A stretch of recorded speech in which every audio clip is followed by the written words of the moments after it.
समय की यात्रा इस प्रकार से हुआ करते थे। अपने घर से हर एक चीज को ले जाना पड़ता था, चाहे वो पानी हो, चाहे आहार हो या फिर कोई वस्तु क्यों ना हो। लेकिन समय के बदलते बदलते और चीजों के आविष्कार होते हुए इस तकनीकी युग में और यांत्रिक युग में सारी चीजों की वृद्धि होते हुए उनके विकास में हमने देखा है मनुष्य को अपने साथ किसी चीज को ले जाने की जरूरत नहीं है। अगर उसके पास पैसे हैं वो काफी हैं, चाहे पानी हो या फिर कोई आहार क्यों ना हो, या फिर यात्रा में जाते समय उसका बिस्तर ही क्यों ना हो, तकिया ही क्यों ना हो।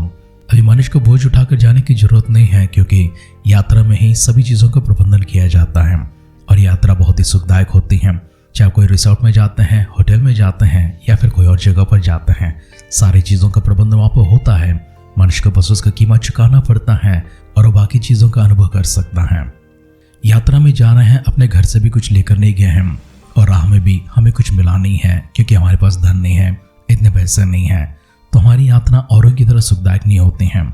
हमारे सफर में असुविधा तो होती हैं, हमें निराशा तो मिलती है, दुख तो मिलता है और हम अपने आप को कोसने लगते हैं या फिर अपने माता पिता को भी कोसने लगते हैं। भला होता मैंने कुछ कमाया होता, या फिर भला होता मेरे माता पिता ने मुझे कमाकर इतने सारा धन रखा होता जिसका मैं उपयोग कर सकता था। गरीब इंसान की स्थिति अलग होती है, अमीर इंसान की स्थिति अलग होती है। इस संसार में अगर पैसा है तो सब कुछ दिखाई पड़ता है, सब कुछ मिल सकता है। ऐसे कोई चीज़ नहीं है लगभग जिसे हम खरीद नहीं सकते हैं, सब कुछ मिल सकता है।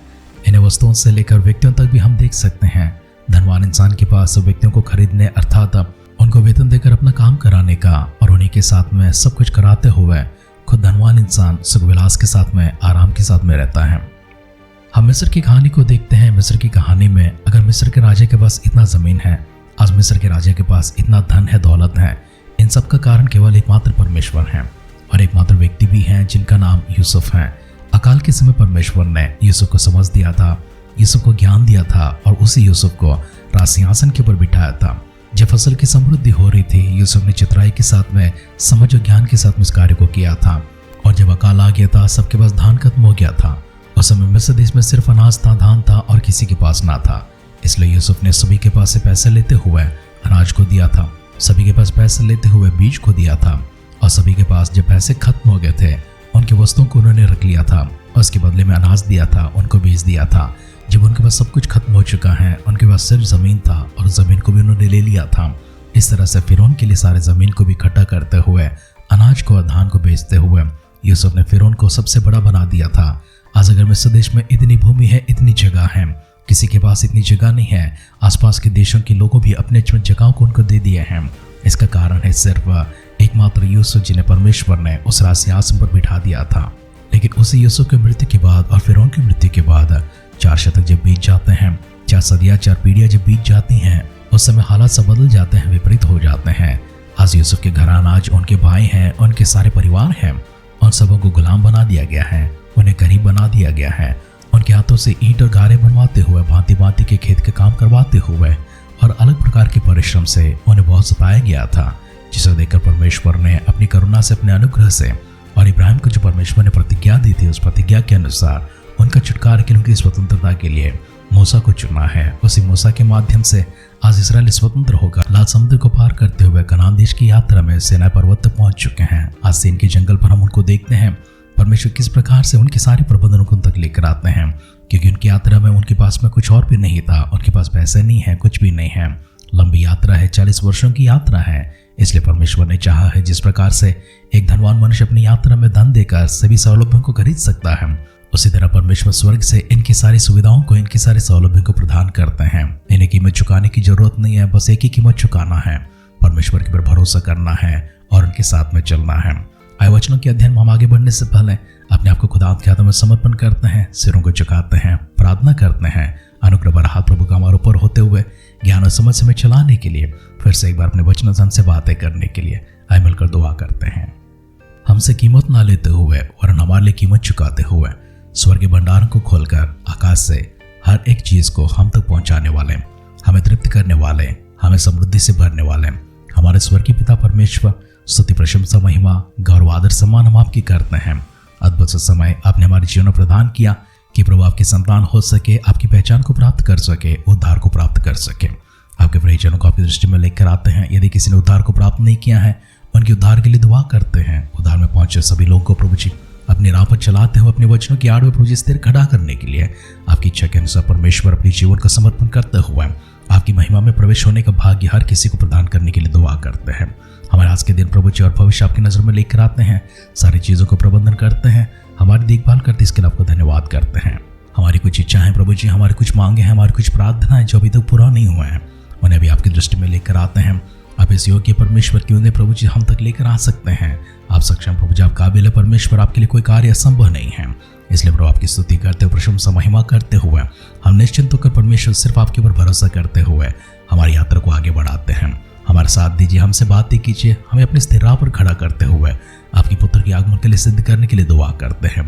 प्रार्थना सुनकर परमेश्वर अपने देवताओं के लिए धन्यवाद करते हुए हमारे उद्धारकर्ता प्रभु यीशु मसीह के नाम से इस दुआ को मांगते हैं। सुन और कबूल कर पिता, आमेन आमेन आमेन। आध्यात्मिक जीवन की दैनिक खुराक सुन रहे हमारे सारे प्रिय श्रोताओं को, परमेश्वर के प्रिय भक्तगणों को प्रभु यीशु मसीह के नाम में प्यार भरा जय मसीह की सुप्रभातम और शुभोदय कहते हुए हम सबका मनपसंद ध्यान केंद्र आध्यात्मिक जीवन के दैनिक खुराक में और इस नए दिन में आप सबका स्वागत करते हैं। आइए प्रार्थना पूर्वक अपने ध्यान को आगे बढ़ाएंगे। हमारी अध्ययन निर्गमन की किताब 17वें अध्याय में चल रही है। उसके पहले वचन से पढ़ते हुए हम आगे बढ़ेंगे। फिर इस्राएल की सारी मंडली सीन नाम जंगल से निकल चली और यहोवा की आज्ञा के अनुसार कूच करके रफीदीम में अपने डेरे खड़े किए, और वहां उन लोगों को पीने का पानी ना मिला। इसलिए वे मूसा से वाद विवाद करके कहने लगे कि हमें पीने का पानी दे। मूसा ने उनसे कहा, तुम मुझसे वाद विवाद क्यों करते हो और यहोवा की परीक्षा क्यों करते हो? फिर वहां लोगों को पानी की प्यास लगी, तब वे यह कहकर मूसा से बुड़बुड़ाने लगे कि तुम्हें लड़के बालों और पशुओं समेत प्यासे मार डालने के लिए मिस्र से क्यों ले आया है? तब मूसा ने यहोवा की दुहाई दी और कहा, इन लोगों से मैं क्या करूं? ये सब मुझे पत्रवाह करने को तैयार हैं। यहोवा ने मूसा से कहा, इस्राएल के वृद्ध लोगों में से कुछ को अपने साथ ले ले, और जिस लाठी से तूने नील नदी पर मारा था उसे अपने हाथ में लेकर लोगों के आगे बढ़ चल। देख, मैं तेरे आगे चलकर होरे पहाड़ के एक चट्टान पर खड़ा रहूंगा और तू उस चट्टान पर मारना, तब उसमें से पानी निकलेगा जिससे ये लोग पिएं। तब मूसा ने इस्राएल के वृद्ध लोगों को देखते ही वैसे ही किया, और मूसा ने उस स्थान का नाम मस्सा और मरीबा रखा, क्योंकि इस्राएलियों ने वहां वाद विवाद किया था और यहोवा की परीक्षा यह कहकर की कि क्या यहोवा हमारे बीच में है या नहीं। तब अमालेकी आकर रफीदीम में इस्राएलियों से लड़ने लगे। तब मूसा ने यहोशू से कहा, हमारे लिए कई पुरुषों को चुनकर छांट ले और बाहर जाकर अमालेकियों से लड़, और मैं कल परमेश्वर की लाठी हाथ में लिए हुए पहाड़ की चोटी पर खड़ा रहूंगा। मूसा की इस आज्ञा के अनुसार यहोशू अमालेकियों से लड़ने लगा। तब मूसा, हारून और होर पहाड़ की चोटी पर चढ़ गए, और जब तक मूसा अपना हाथ उठाए रहता था तब तक तो इस्राएल प्रबल होता था, परंतु जब जब उससे नीचे करता था तब तक अमालेक प्रबल होता था। जब मूसा के हाथ भारी हो गए, हारून और होर ने एक पत्थर लेकर मूसा को नीचे रखते हुए उसके ऊपर बिठा दिया, और हारून और होर एक एक अलंग में उसके हाथों को संभाले रहे, और उसके हाथ सूर्यास्त तक स्थिर रहे। और यहोशू ने अनुचरों समेत अमालेकियों को तलवार के बल से हरा दिया। तब यहोवा ने मूसा से कहा, स्मरणार्थ इस बात को पुस्तक में लिखे और यहोशू को सुना दे कि मैं आकाश के नीचे से अमालेक के स्मरण भी पूरी रीति से मिटा डालूंगा। तब मूसा ने एक वेदी बनाकर उसका नाम यहोवा निस्सी रखा और कहा, यहोवा ने शपथ खाई है कि यहोवा अमालेकियों से पीढ़ियों तक लड़ाई करता रहेगा। अब तक की कहानी को हम इस प्रकार से देखते हैं।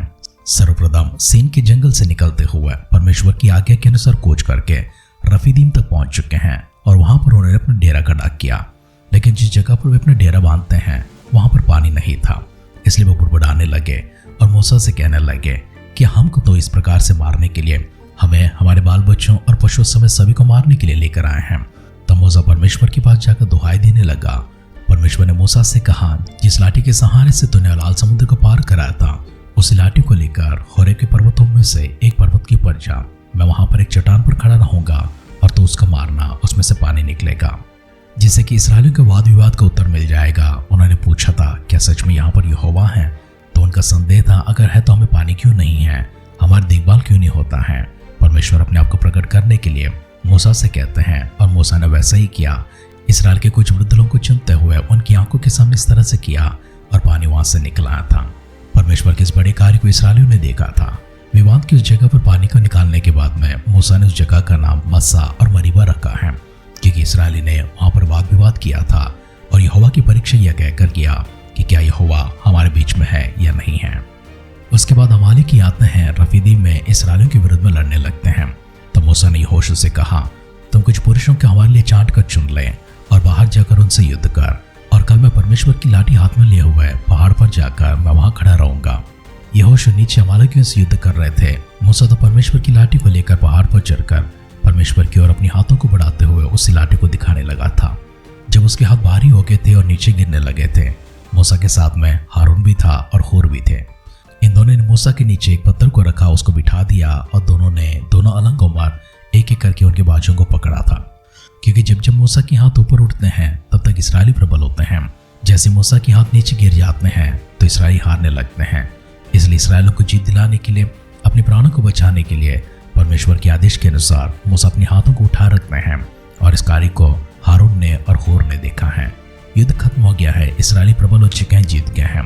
परमेश्वर ने स्मरणार्थ यहोशू के लिए इस बात को लिखकर उसे पढ़कर सुनाने के लिए कहा है कि परमेश्वर ने इस प्रकार से अमालेक के हाथों से यहोशू को और उनकी सारी सेना को, सारी इसराइलियों को बचाया है, और आगे भी परमेश्वर इसी प्रकार से उनको बचाए रखेंगे। ये प्रतिज्ञा परमेश्वर ने किया है, और अंत तक परमेश्वर अमालेकियों के विरुद्ध में इसराइल के पक्ष में होकर लड़ने का वादा किया है। और इन वादों को किस तरह परमेश्वर निभाते हैं हम अगले दिन में देखेंगे। लेकिन आज के अध्ययन में रफीदी में परमेश्वर यहोवा यीरे होकर उनका प्रबंधन देते हुए, यहोवा निस्सी होकर उनके साथ में रहते हुए, उनके विरोधियों के साथ में लड़कर उनको विजय दिलाते हैं। वही यहोवा यीरे और वही यहोवा निस्सी परमेश्वर आपके भी साथ थे। आइए दुआ करते हैं। मनुष्यों को बुड़बुड़ाना सुनते हैं परंतु क्रोध नहीं करते हैं।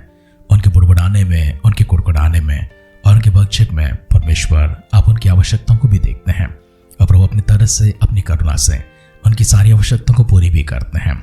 इस्राएल के परमेश्वर आपने जिस तरह से देखभाल किया है, जिस तरह उनको सुरक्षा देकर उन्हें चलाया है, सारी यात्रा को प्रभु जी हम अध्ययन कर रहे हैं, आपके प्रावधानों को अध्ययन कर रहे हैं, और प्रभु जी आपके महान हाथ और महान हृदय परमेश्वर इस्राएल के साथ जिस प्रकार से नहीं है, उसी को परमेश्वर आप हमारे भी साथ में रखते हैं।